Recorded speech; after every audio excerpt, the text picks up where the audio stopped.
Hello, my tadpoles. Today we're going to be reading a book, and I figured a nice easy read would be a David Walliams book. This is The Boy in the Dress. I've not read any David Walliams books. I own like 10, but I haven't read any, so I figured this would be a good excuse.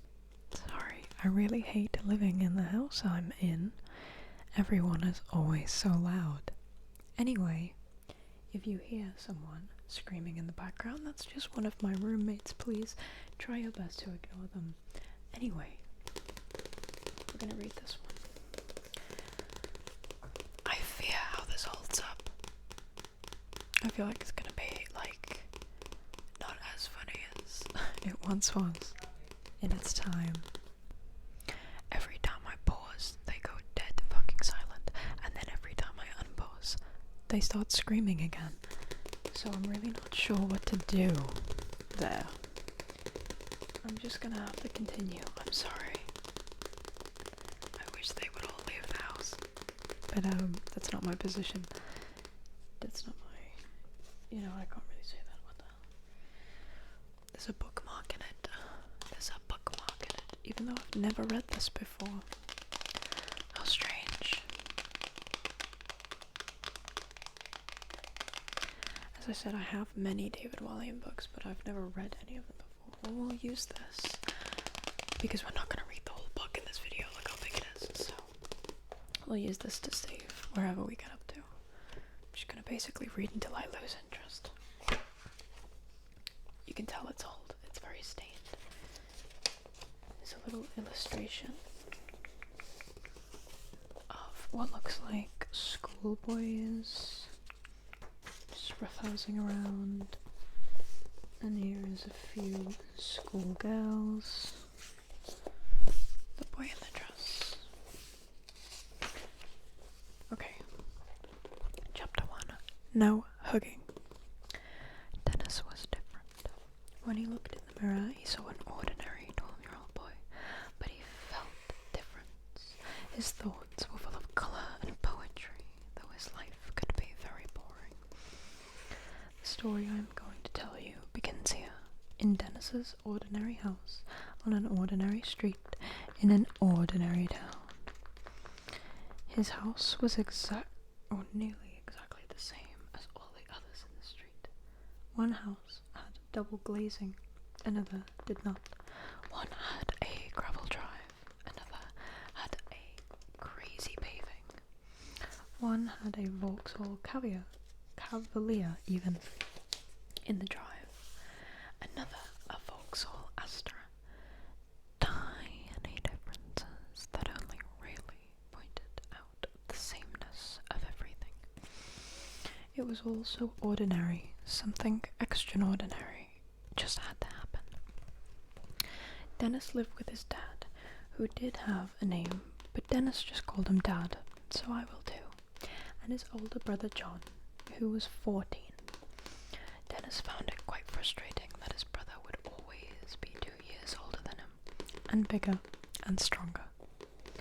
Dennis's mum had left home a couple years ago, but before that, Dennis used to creep out of his room and sit at the top of the stairs and listen to his mum and dad shout at each other until one day the shouting stopped. She was gone. Dad banned John and Dennis from ever mentioning Mum again.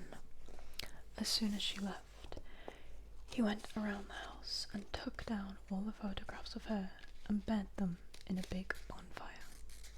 But Dennis managed to save one. One solitary photograph escaped the flames, dancing up into the air from the heat of the fire before floating through the smoke and onto the hedge. As dusk fell, Dennis snuck out and retrieved the photo. It was charred and blackened around the edges, and at first his heart sank. But when he turned it to the light, he saw that the image was as bright and as clear as ever. It showed a joyful scene, a younger John and Dennis with Mum at the beach, Mum wearing a lovely yellow dress with flowers on it. Dennis loved that dress. It was full of colour and life and soft to the touch. When Mum put it on, it meant that summer had arrived. had been warm outside after she had first left, but it hadn't really been summer in their house again. The picture Dennis and his brother were in swimming. Oh, sorry, I'm really bad at reading. Doing a reading video wasn't probably the best idea, but I'm trying. In the picture, Dennis and his brother were in swimming trunks holding ice cream cones, vanilla ice cream smeared around their smiling mouths. Dennis kept the photo in his pocket and looked at it secretly every day. His mum looked so achingly beautiful in it, even though a smile was uncertain. Dennis stared at it for hours on end, trying to imagine what she had been thinking when it was taken. After Mum left, Dad didn't say much, but when he did, he would often shout. So Dennis ended up watching a lot of television, and especially his favourite show, Trisha. Dennis had seen a Trisha episode about people with depression, and thought maybe his dad had that. My finger is like sparkly now because I have sparkly face mask on my face, and then I just went to itch my face and completely forgot that I had a sparkly face mask on. So now I have sparkles on my hand. Dennis loved Trisha. It was a daytime talk show where ordinary people were given the opportunity to talk about their problems or yell abuse at their relatives, and it was all presided over. Presided. I've never seen that word before. Over by a kindly looking but judgmental woman, conveniently called Trisha. For a while, Dennis thought life without his mum would be some kind of adventure. He'd stay up late, eat takeaways, and watch rude comedy shows. However, as the days turned into weeks, and the weeks turned into months, and the months turned into years, he realized it wasn't an adventure at all. It was just sad. Dennis and John sort of loved each other in that way that they had to because they were brothers. But John tested this love quite often by doing things he thought were funny, like sitting on Dennis's face and farting. If farting had been an Olympic sport, at time of writing I am told this isn't, which feels a shame. He would have won a number of gold medals and probably received a knighthood from the Queen. Now, reader, you may be thinking that as their mum had left, the two brothers would be brought closer together. Sadly, it only drove them apart. Unlike Dennis, John was full of silent rage with his mum for leaving, and agreed with Dad that it was better to never mention her again. It was one of the rules in the house. No talking about Mum, no crying, and worst of all, no hugging. Dennis, on the other hand, was just full of sadness. Sometimes he missed his mum so much that he cried in bed at night. He tried to cry as quietly as possible because he and his brother shared a room and he didn't want John to hear. But one night, Dennis' sobs woke John up. Dennis? Dennis, why are you crying for now? What are you crying for now, even? Demanded John from his bed. I don't know. It's just, well, I just wish that Mum was here and everything, came the reply from Dennis. Well, don't cry. She's gone, and she's not coming back. You don't know that. She's never coming back, Dennis. Now stop crying. Only girls cry. But Dennis couldn't stop crying. The pain ebbed and flowed inside him like the sea, crashing down on him, almost drowning him in tears. He didn't want to upset his brother, though, so he cried as quietly as he possibly could. So why was Dennis so different, I hear you all ask? After all, this boy lived in an ordinary house, in an ordinary street, in an ordinary town. Well, I'm not going to tell you why yet, but the clue might be in the title of this book.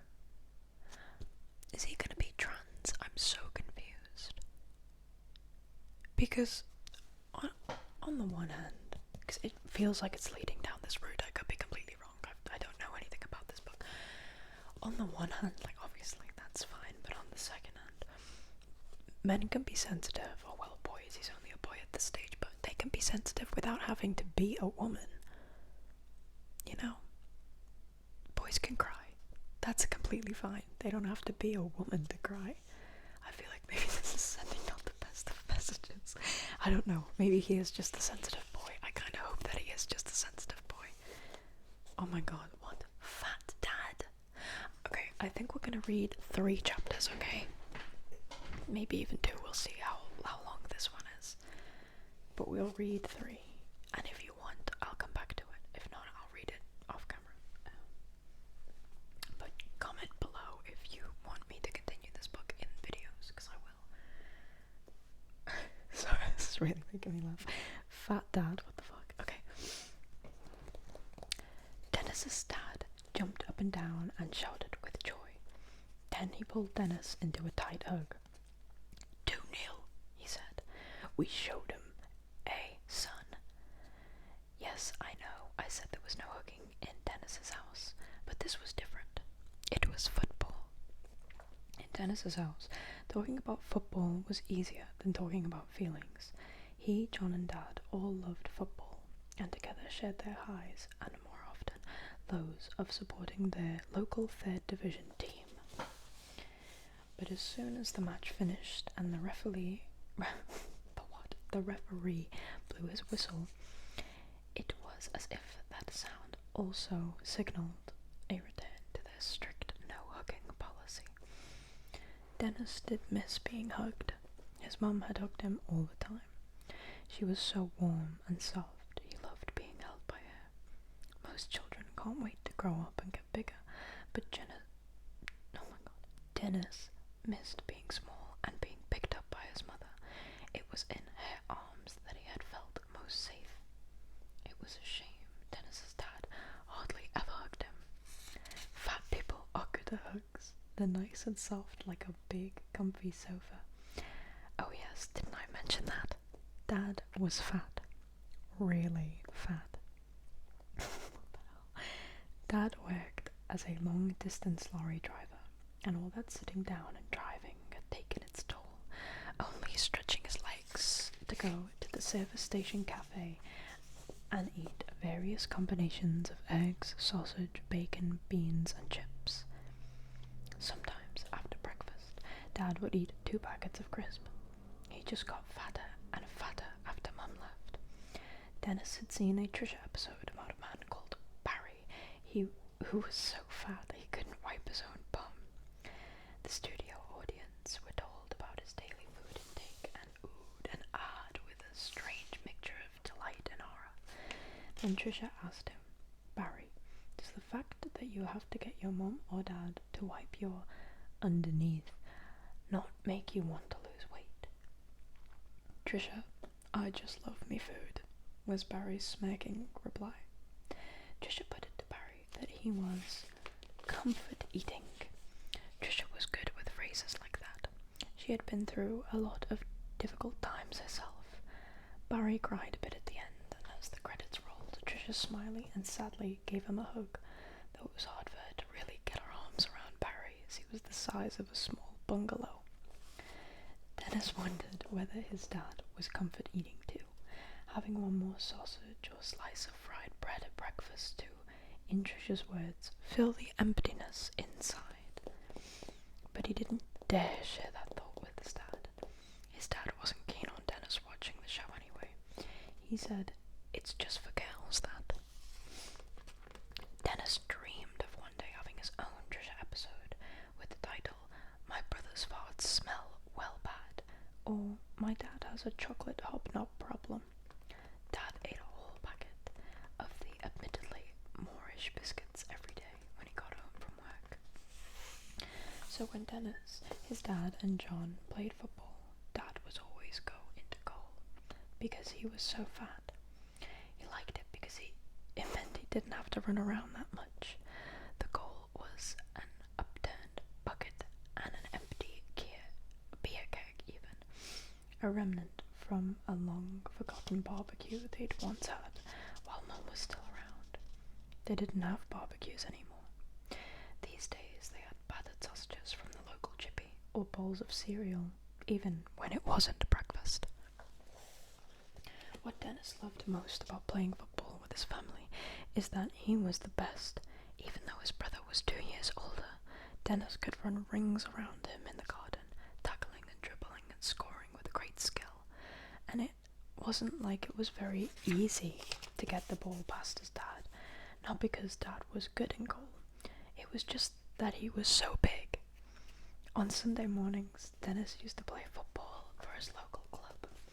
He dreamed of being a professional footballer, but after his mum and dad split up, he stopped going. He had always relied on his mum to give him a lift. Dad couldn't take him, as he was forever driving up and down the country in his lorry trying to make ends meet. So Dennis's dream floated quietly away. Dennis did play football for his school, though, and it was his team's number one shooter. Hold on. And it was his team's number one shooter. Sorry, reader, I must look this up. Striker. Yes, Dennis was his team's number one striker, scoring over 1 million goals in a year. Excuse me, again, reader, I don't know much about football. Maybe 1 million is too much. 1,000? 100? 2? Whatever. He scored the most goals. As a result, Dennis was incredibly popular with his teammates, especially the captain, Gareth, who picked Dennis up on every little mistake on the pitch. Dennis suspected that Gareth even was jealous of him because he was a better footballer. Gareth was one of those boys who are unusually large for their age. In fact, you wouldn't be surprised to find he was really 5 years older than everyone else in his year. But he had just been held back on account of being a bit thick. Once Dennis was off school with a really bad cold on a match day. He'd just finished watching that day's Treasure, a gripping episode about a woman who discovered she was having an affair with her own husband.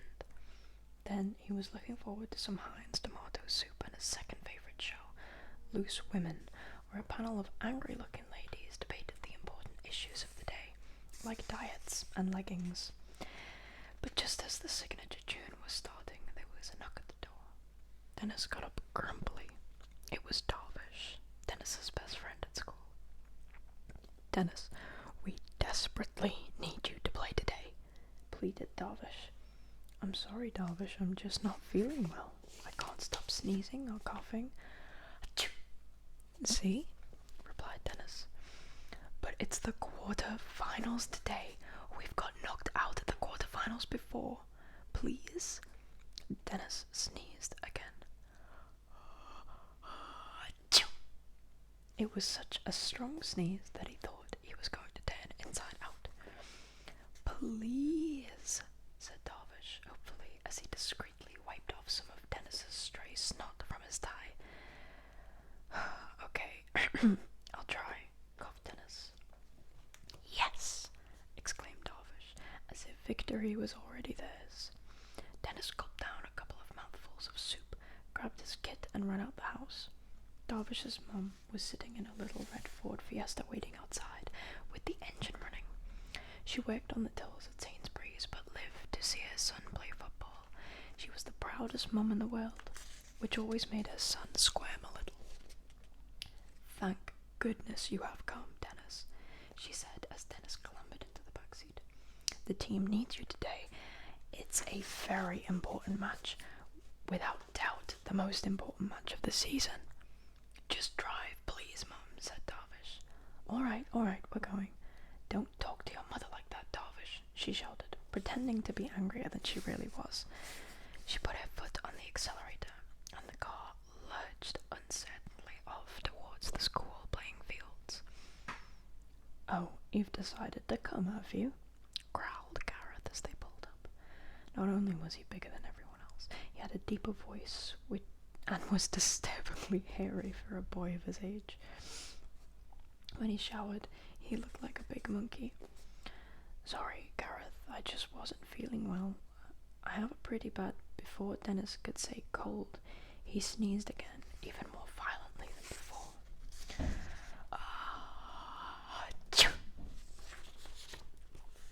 Oh, said Dennis, wiping a small gloop of snot from Gareth's ear with a tissue. That's disgusting. Let's just do this, said Gareth, feeling weak with illness. Dennis ran onto the school pitch with his team, coughing and spluttering all the way. Good luck, boys, especially my son Darvish, and of course his friends Dennis. Let's win this for the school, shouted Darvish's mum from the side of the pitch. My mum is like so embarrassing, rumbled Darvish. I think it's cool she comes, said Dennis. My dad's never seen me playing a match. Let's see a nice goal from you today, please, Darvish, my son. Maybe she is a bit embarrassing.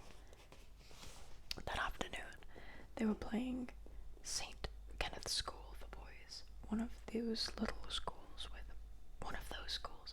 where the pupils felt a little superior just because they had parents who had to pay for them to go there. I fucking can't read. They were a very good team though, and within the first 10 minutes had scored. The pressure was immediately on, and Darvish stole the ball off a boy who looked twice his size and passed it to Dennis.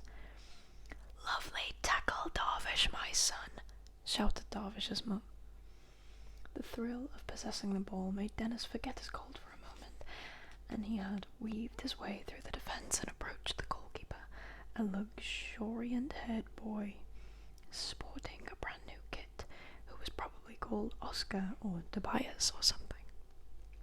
All of a sudden, they were face to face, and Dennis sneezed again, uncontrollably. Chew!